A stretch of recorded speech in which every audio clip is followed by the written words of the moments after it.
Hello friends, मैं Baldev Singh Randhawa. Mohammedan law की पहली वीडियो में हम देख चुके हैं इसकी हिस्ट्री एंड ओरिजिन। जैसा कि हमने जाना कि आज से लगभग 4000 वर्ष पहले पैदा हुए थे एक हजरत इब्राहिम,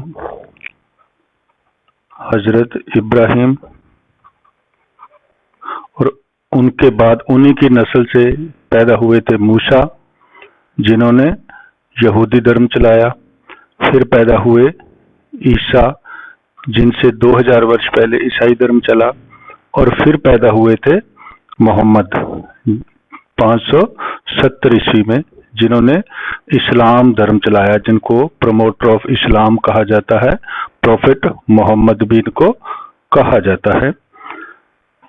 570 ईस्वी में इनका जन्म हुआ। 610 ईस्वी में इन्होंने इस्लाम के बारे में शिक्षाएं देनी शुरू की और 632 ईस्वी में इनकी डेथ हो गई, जिसको कहा जाता है कॉमन एरा, या जिसको कहा जाता है 12 वफात। 12 वफात का मतलब है, कहा जाता है कि ये 12 दिन बीमार होने के बाद वफात हुई थी, यानी इनकी मृत्यु हुई थी।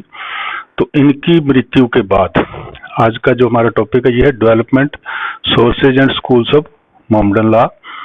तो इनकी मृत्यु के तुरंत बाद, क्योंकि जब तक 632 ईस्वी तक मोहम्मद जो थे वहां के इमाम और खलीफा बन चुके थे। खलीफा को इंग्लिश में कहते हैं कालिफ। खलीफा, इमाम होता है धार्मिक शिक्षक, और खलीफा कहते हैं राजनेता, जो राजनेता या इनका संप्रभु होगा या अग्र पुरुष होगा, क्योंकि इनका प्रभाव वहां एक शिक्षक, धार्मिक शिक्षक और राजनेता का बन चुका था। तो जैसे ही इनकी 632 ईस्वी में मृत्यु हुई, तो फिर ये प्रॉब्लम आई कि अब अगला खलीफा किसको बनाया जाए, किसको इमाम बनाया जाए। तो यहाँ मोहम्मद के बाद थे दो पक्ष। एक थी इनकी बीवी, जिसका नाम था आयशा, ये शायद इनकी 10वीं या 11वीं बीवी थी। और एक थी इनकी पुत्री फातिमा, इनके पुत्र कोई नहीं था। तो फातिमा के जो पति थे वो थे अली, और अली जो थे ये मोहम्मद के कजन भी थे। ये कजन भी थे, इनके चचेरे भाई थे और इनके दामाद भी थे। आयशा के जो पति थे वो थे अबू बकर। अब एक जो वहां इनके मानने वालों में एक जो लोगों का समूह था, वो चाहता था कि अबू बकर को बनाया जाए, क्योंकि परंपरा के आधार पर हो। परंपरा, जिसको सुन्नत कहा जाता है अरबी में, सुन्नत, परंपरा या रिवाज के मुताबिक अबू बकर को वो बनाना चाहते थे। लेकिन दूसरा जो था वो फातिमा, इनकी बेटी के पति अली को अगला खलीफा बनाना चाहते थे। तो यहाँ इन दोनों में झगड़ा शुरू हुआ, लेकिन आखिरकार अबू बकर को पहला खलीफा बना दिया। और ये जो ग्रुप था ये सुन्नी कहलाया, और ये आज तक सुन्नी, परंपरावादी या परंपराओं को मानने वाले। और जो अली का समूह था उसको शिया कहा गया। तो यहाँ से मोहम्मद की मृत्यु के तुरंत बाद ये दो धड़े पैदा हो गए, एक कहलाए सुन्नी और दूसरे कहलाए शिया।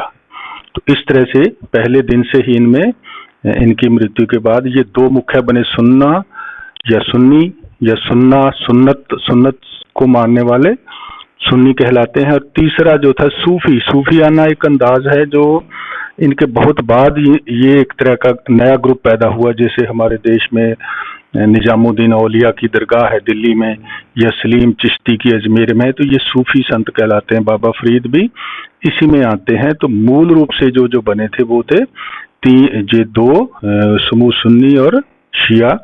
और सुन्नी और शिया में से फिर आगे जो चले थे वो चले थे,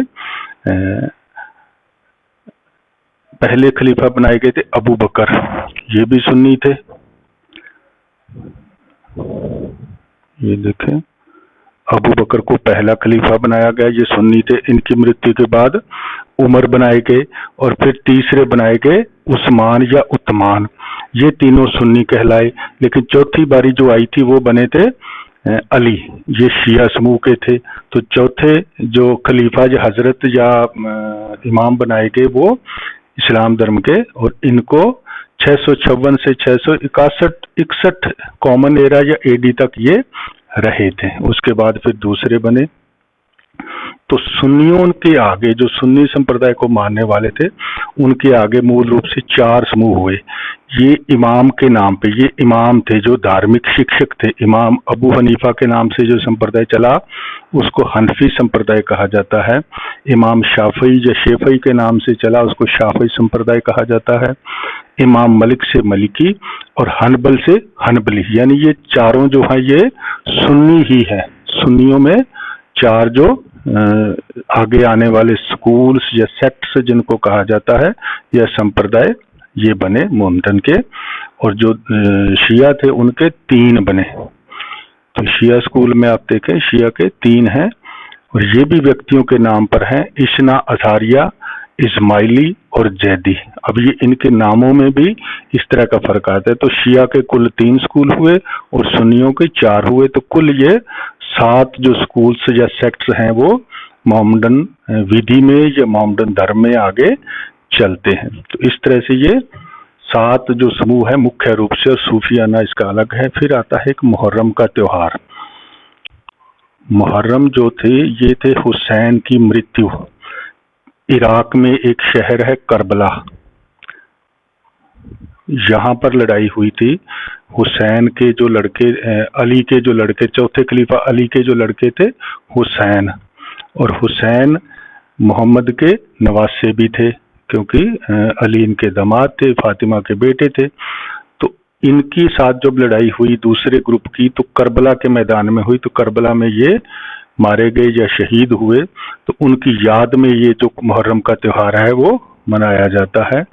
और यहाँ इसको मनाने का भी है क्योंकि शिया इसको अपना प्रमुख मानते हैं। तो शिया इस पर 10 दिन मातम करते हैं, 10 दिन मातम करते हैं काले कपड़े पहनकर, और शरीर के ऊपरी हिस्से को पुरुष लोग तंग करते हैं, यानी चिमटों से, संकलों से, इस तरह से शरीर पर नारे लगाते हुए वो हाय हुसैन या हुसैन हम होते। और फिर उनकी अर्थियां निकाली जाती हैं जिनको ताजिया कहा जाता है, और उन ताजियाओं को फिर दफनाया जाता है। लेकिन जो सुन्नी हैं, सुन्नी इसको केवल 2 दिन ही मनाते हैं और 2 दिन वो उपवास रखते हैं जिसको रोजा कहा जाता है। तो इनका रोजा 2 दिन चलता है और शिया का जो रोजा है वो 10 दिन तक चलता है। और इस तरह से यहाँ भी सुन्नी और शिया में, यानी शिया और सुन्नी में केवल इसी बात को लेकर आपस में झगड़ा हुआ कि वो शिया को बनाना चाहते थे अली को शिया वाले, और दूसरे उन्होंने अबू बकर को बना दिया। तो जो शिया है, जो सुन्नी है, वो तो पहले इमाम से लेकर अली समेत सबको अपना खलीफा मानते हैं, लेकिन जो शिया है वो केवल अली से अपना खलीफा शुरू करते हैं, पहले 3 को वो नहीं मानते। और इस तरह से इनमें वैर विरोध आज तक इनमें आपस में चलता रहता है। जो ईरान देश है, ईरान में बहु आबादी शियाओं की है और बाकी पूरी दुनिया में शिया की आबादी बहुत कम है, सुन्नियों की आबादी ज्यादा है। तो ये दोनों में फर्क है, लेकिन ये दोनों ही मूल जो हैं वो शिया और सुन्नी, और फिर सुन्नी में 4 समूह और शिया में 3 समूह। इस तरह से ये स्कूल्स ऑफ मोहम्मदन लॉ आप याद रख सकते हैं।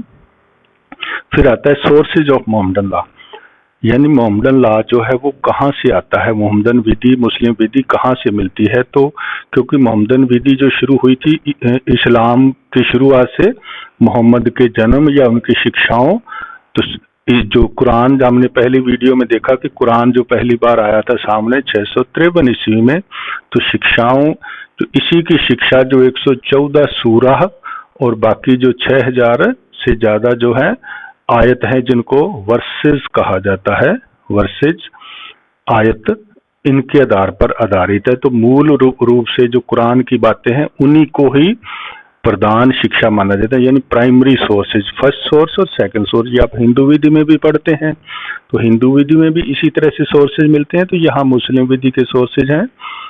तो पहला सोर्स इसका है कुरान या कुरान की शिक्षाएं, उन्हीं में से आगे सारी चीजों को निकाला जाता है। दूसरी जो है इसका टॉपिक है हदीथ या हदीस। ये उन लोगों की शिक्षाएं या उनकी याद पर आधारित चीजें हैं लिखी हुई जो कभी मोहम्मद साहब के साथ रहते थे, और मोहम्मद साहब ऐसी चीजों को अपनी जिंदगी में, अपने आचरण में उसका इस्तेमाल करते थे, रवायतें परंपराएं, उनको हदीस कहा जाता है। तो इस तरह से कई सारी हदीस भी मुस्लिम धर्म में प्रचलित हैं। फिर आता है इज्मा।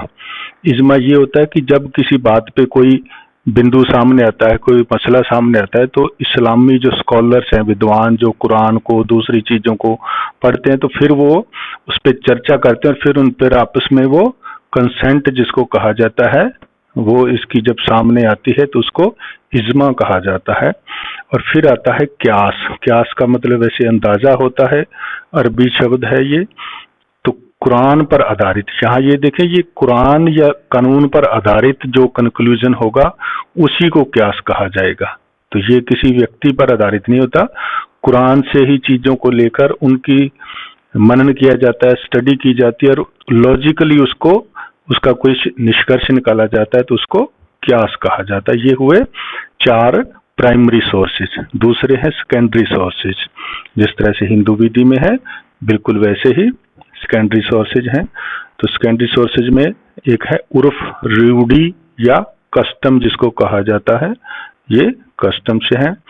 ये भी सेकेंडरी सोर्स में, यानी पुराने समय से चली आ रही रूढ़ी परंपराएं, मोहम्मद या उसके बाद या उसके मानने वालों को, तो उनको एक रीति रिवाज या विधि का बल जब मिल जाता है तो उसको उर्फ कहा जाता है, जिसको हम हिंदी में, इंग्लिश में कस्टम या रूढ़ी रिवाज कहते हैं। फिर आता है प्रेसिडेंट्स, जो अदालतों के फैसले हैं, चाहे शरिया अदालतें हों। शरिया अदालत कहते हैं धार्मिक अदालत, जो धर्म आधारित हो, खासतौर से मुस्लिम विधि की अदालतें। तो शरिया अदालत के हों या प्रीवी काउंसिल के हों या सुप्रीम कोर्ट के हों या एचसीज के पुराने फैसले जो हैं, वो सारे secondary sources of Mohammedan law में आते हैं। फिर आता है लेजिस्लेशन। लेजिस्लेशन वो होता है जिस पर सोवेरियन ने कोई कानून बना दिया हो। तो पहले जो मुस्लिम विधि है वो पहले उनको मानती है, कुरान और प्राइमरी को, और सेकेंडरी जो हिस्सा है वो इन चीजों को देती। तो लेजिस्लेशन का भी हिस्सा, यानी सरकार द्वारा, संप्रभु द्वारा बनाए गए कानून को सेकेंडरी सोर्सेज में रखा गया है। फिर आता है justice, equity and good conscious. यदि आप लीगल हिस्ट्री जब पढ़ते हैं तो सन 1666 का जब चार्टर आया था, तो उसी के बाद से, इंग्लैंड से जब आता था भारत में, तो इसमें यह कहा गया था कि यदि आपके पास, खास तौर से जजों को या मेयर कोर्ट्स को ये कहा गया कि जब आपके पास फैसला करने के लिए कोई निश्चित विधि नहीं हो तो आप इसका इस्तेमाल करोगे, यानी justice, equity and good conscious. Justice मैंने न्याय प्रदान करोगे दोनों को, इक्विटी मीनिंग समान रखोगे दोनों को, और गुड कॉन्शियस अपनी अच्छी आत्मा, अपने अच्छे विवेक का इस्तेमाल करोगे बिना भेदभाव, इसको कहा जाता है justice, equity and good conscious. तो मुस्लिम विधि में भी ये लागू होती है। फिर आता है इस्तिहसन। इस्तिहसन का मतलब है जब जो लीगल स्कॉलर लोग हैं, जो स्कॉलर लोग हैं, जो वो किसी टेक्स्ट पर आधारित होगा या उनका अपना होगा, जब उनकी अपनी किसी स्टडी पर आधारित होगा तो उसको इस्तिहासन कहेंगे। लेकिन ऊपर आपने देखा जो क्यास है वो कुरान या लॉ बेस्ड होता है, दोनों में यही फर्क है। तो इस तरह से ये मोहम्मदन लॉ के सोर्सेज हैं वो कुल 9 तरह के हम पढ़ सकते हैं। 4 जो है प्राइमरी सोर्सेज और 5 जो है वो सेकेंडरी सोर्सेज के रूप में। फिर आता है डेवलपमेंट। तो डेवलपमेंट, मुस्लिम विधि का डेवलपमेंट कैसे हुआ? तो डेवलपमेंट हमने देखा कि जैसे ही कुरान शुरू आई तो कुरान के बाद जो चीजें निकलती रही, चलती रही, और शिया और सुन्नी समूह आए, उन दोनों के स्कॉलर भी अपनी विचार करते हैं, चर्चाएं करते हैं, उन चीजों को लिखते हैं, फतवा जारी करते हैं। फतवा मीन्स एक तरह का ऑर्डर को कहते हैं, तो वो फतवा जारी करते हैं। तो इस तरह से डेवलपमेंट इस्लाम का या मोहम्मदन लॉ का जो होता रहा इसके समय से ही। तो इसको कितने हिस्सों में बांटा जाता है? पहला है सुन्ना, सुन्नत या उसका मान्यता का काल, यानी ये जो चीजें हैं ये इस्लाम के आने से पहले, हमने पहली वीडियो में देखा कि ये जो सारा सिलसिला है ये 4000 वर्ष पहले शुरू हो गया था। और उनमें से उन परंपराओं को, क्योंकि परंपराएं एकदम से नहीं बदलती, कानून तो बदल सकता है, तो परंपराएं जो पुरानी थी, जो हजरत इब्राहिम के समय चली, जो यहूदियों की थी, ईसाइयों की थी, क्योंकि एक ही जगह पर रहने वाले लोगों के रिवाज परंपराएं एक जैसी होती हैं। हम भी, हमारे भी यहाँ ऐसा ही चल रहा है आज भी। अगर हम गूढ़ नजर से देखें तो हमारी परंपराएं कुछ ऐसी हैं जो मुस्लिम धर्म में भी हैं, और मुस्लिम में कुछ ऐसी हैं जो हमारी भी होगी। तो इस तरह से ये एक जगह रहने पर, एक जगह के भौगोलिक वातावरण और संस्कृति के कारण ये होती हैं। तो ये कुछ परंपराएं ऐसी भी थी जो इस्लाम के आने से पहले से चली आ रही थी, तो वो भी इसमें शामिल होती हैं। जैसे बहुविवाह प्रथा थी, मुर्दे को दफनाने की प्रथा थी, बलि थी, हज की प्रथा थी। तो ये सारी चीजें परंपराओं के आधार पर, वहाँ बहुविवाह की प्रथा थी, ये सारी चीजें, और संपत्ति का किस तरह से अंतरण करना, ये सारी चीजें पुराने समय से चलती आ रही थी। तो बाद में भी वो चलती रही। फिर जब कुरान आई तो कुरान के आदेशों का काल आया, यानी 653 के बाद वाला काल बीच में आ गया, मोहम्मद के जीवन के समय, और उसके बाद आदेशों का काल चला। ये कई सालों तक चलता रहा होगा। फिर उसके बाद लड़ाइयाँ झगड़े भी हुए, लेकिन दोनों के समूह बने, सुन्नी और मुस्लिम, और वहाँ स्कॉलर निकले, उनके स्कूल बने वहाँ, और उन्होंने अपनी अपनी स्टडी जो की, तो वो चीज़ें भी इज्मा, क्यास और इस तरह से वो चीज़ें सामने आई। तो वो भी मुस्लिम विधि का धीरे धीरे हिस्सा बनी, और मुस्लिम विधि के विकास में उन्होंने योगदान दिया। फिर आता है इज्तिहाद, तकलीद, यानी ये विद्वान जो न्यायिक विवेचना करते हैं, जुडिशियल डिस्कशन करके जब वो किसी नतीजे पर पहुंचते हैं, हर बिंदुओं पर अपने वो फैसले देते हैं, जिसको फतवा कहा जाता है। तलाक पर होगा, इस पर होगा, उस पर होगा, तो वो सारी चीजों का भी विकास इसमें शामिल माना जाता है। सॉरी। तो इस तरह से ये मोमदन विधि का विकास जो सन 570 के बाद से चलता चलता अब तक चला, और ये तो हुआ उस हिस्से का। अब दूसरा आता है मॉडर्न इंडिया में, क्योंकि पूरी दुनिया में भी हुआ होगा जहां जहां मुस्लिम रहते हैं, लेकिन भारत में इसका कैसे विकास हुआ, हम इसको इस तरह से देखेंगे। क्योंकि ये जो कानून बनाए, ये सोवेरियन पावर द्वारा बनाए गए। तो आमतौर पे मुस्लिम विधि वो शरिया विधि है, तो इनको ये कहा गया कि हम केवल अपनी धार्मिक विधि को ही मानेंगे, हम और किसी विधि को नहीं मानेंगे।